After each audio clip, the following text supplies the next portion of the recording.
আজকে আল্লাহর অশেষ রহমতে আমরা একটা মুক্ত পরিবেশে কথা বলতে পারি।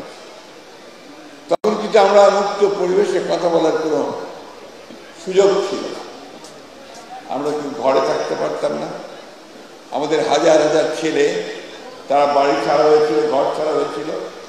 আমাদের মানুষেরা গ্রামে গঞ্জে পর্যন্ত তার নিজের বাসায় থাকতে পারত, খেতে খামারে এবং সেই জঙ্গলের মধ্যে গিয়ে আশ্রয় নিয়েছে। এই সংগ্রামে যেমন আজকে এখানে আহতরা আছেন, আমি জানি কয়েক হাজার আহত আছেন, ঠিক তেমনিভাবে আজকে আমাদের গ্রামে গঞ্জে প্রায় ৬০ লক্ষ মানুষের বিরুদ্ধে মিথ্যে মামলা দেওয়া আছে। আমাদের প্রায় ৭০০ মতো বেশি নেতা কর্মী সহ গুম হয়ে গেছে। আমাদের নিহত হয়েছে প্রায় ২০,০০০-এর উপরে সব মিলিয়ে। এই যে একটা আত্মত্যাগ, যুদ্ধ, সংগ্রাম, লড়াই, এর মধ্য দিয়ে কিন্তু আমরা এই জায়গায় আজকে এসে পৌঁছেছি। ৫ মাস পরে অনেকেই জিজ্ঞাসা করছেন যে আমাদের অর্জন কি? অর্জন হচ্ছে আজকে আমরা এখানে দাঁড়িয়ে নিঃসংকোচে কোনো নির্ভয়ে আমরা কথা বলতে পারছি, এটাই আমাদের একটা বড় বিজয়। এখানে একটা ভূমিকা আছে বড়।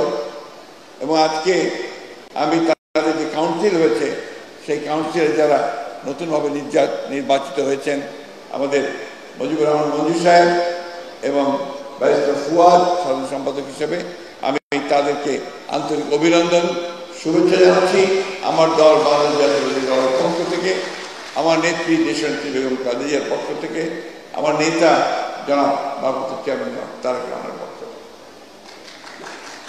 ফ্যাসিস্টের বিরুদ্ধে গণতান্ত্রিক সংগ্রাম খুব কমই সফল হয়। আমরা এই সশস্ত্র ফ্যাসিস্ট বাহিনীর বিরুদ্ধে, হাসিনার বিরুদ্ধে, তার সব বাহিনীর বিরুদ্ধে আমাদের ছেলেরা তার তাদের যে তার আন্দোলন, সে আন্দোলনে এটা আমাদেরকে সেই সাফল্য এনে দিয়েছে। আমি অতীতে বেশি যেতে চাই না, আমি শুধু এইটুকু বলতে চাই যে আমরা একটা ভয়াবহ দানবের হাত থেকে রক্ষা পেয়েছি। আজকে একটা পরিবেশ এসছে, যে পরিবেশে আমরা আবার নতুন করে বাংলাদেশকে নির্মাণ করবার স্বপ্ন দেখছি, কথা বলছি। আমরা যেন এই পরিবেশটা, এই স্বপ্নটাকে নষ্ট করে না দিই। আমাদের সমস্ত প্রভোকেশনের পরেও আমরা যেন আমাদের সিদ্ধান্তে অটল থাকি।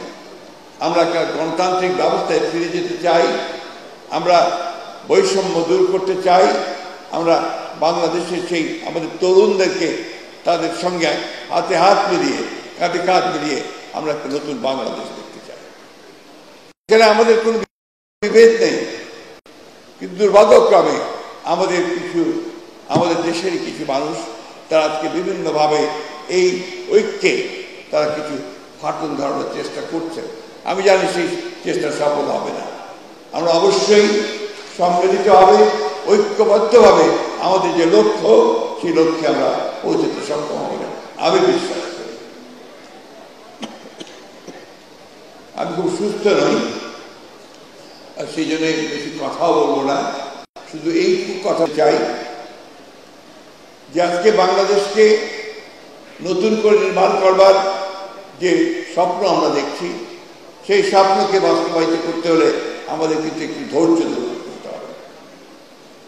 ধরতে হবে, এবং হঠকারিতা করে, ভুল সিদ্ধান্ত নিয়ে, ভুল পদক্ষেপ করে আমরা যেন সেই সম্ভাবনাকে বিনষ্ট না করি, সেই বিষয়টা আমাদেরকে সবসময় লক্ষ্য রাখতে হবে।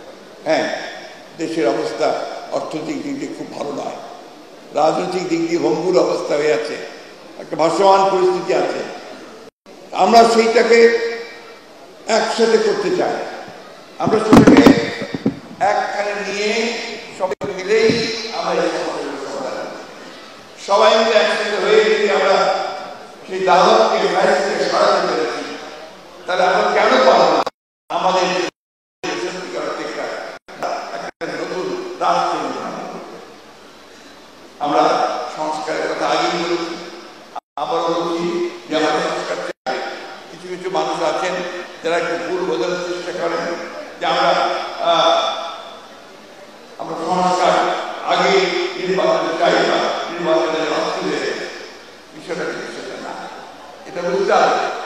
আমরা যেটা বলছি যে নির্বাচনটা কেন দিতে চাই, এই কারণে দিতে চাই যে নির্বাচনটা হলে আমাদের শক্তি, সেই শক্তি আরো বাড়বে, সরকার তাদের পার্লামেন্ট থাকবে অনেক, আর যে সংকটগুলো সৃষ্টি হয়েছে সেই সংকটগুলো আমাদের কথা বলেছি যে আমরা নির্বাচনের পরে আমাদের দল থেকে আমরা যে আমরা একটা জাতীয় সরকার করতে চাই, সবাই মিলে রাষ্ট্রের সমস্যার সমাধান করা আমাদের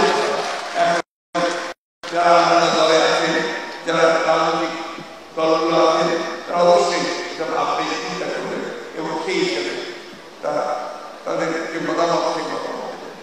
আমি বিশ্বাস করি তত্ত্বাবধায়ক সরকার বলছি না, আমরা বলছি ইন্টারিম গভর্নমেন্ট, সেই ইন্টারিম গভর্নমেন্ট তারা তাদেরকে আমরা সমর্থন দিয়েছি, সমর্থন দিয়ে যাচ্ছি এবং এই সমর্থন দিয়ে তাদের পক্ষে সম্ভব আমরা একটা পথ খুঁজে পাবো, যে পথে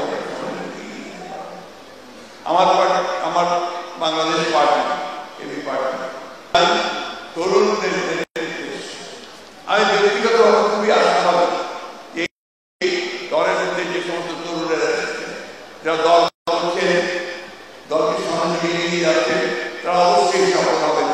বাংলাদেশে এবি পার্টি একটা গুরুত্বপূর্ণ রাজনৈতিক ভূমিকা রাখতে সক্ষম হবে আমি বিশ্বাস করি।